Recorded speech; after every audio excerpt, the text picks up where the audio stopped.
Halo bos, selamat petang, selamat petang. Saya Mr. Pang. Hari ini kita kedai nak offer.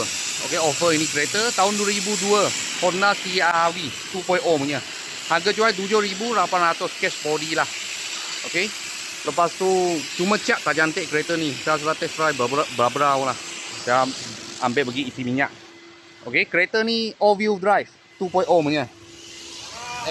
Aircon pun sejuk, dalam punya condition macam ni. Original lagi. Okay, aircon sejuk-sejuk. Steering dulu punya owner ya sudah mungkus lah. Tadi saya pergi isi minyak. Kasih isi minyak. Okay, bawa memang tak ada apa masalah. Gearbox, engine. Okay, aircon pun sejuk. Lepas tu dia punya 4-wheel gear. Dia belakang ada gearbox punya, nampak. Okay, dia punya sub ke tengah.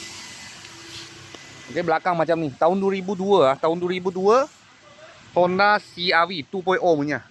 Harga jual 7,800 iVTEC. Ini engine pakai Honda Accord punya 2.0 punya engine. Okey, rotek dia 380 lah, kasih lah. Kalau bos-bos dengan kawan-kawan siapa tengah cari SUV. Okey, 10,000 bawah punya budget. Kita sini ada sebiji. Kalau ada apa murah-murah kita, saya akan video lagi. Thank you bos, thank you.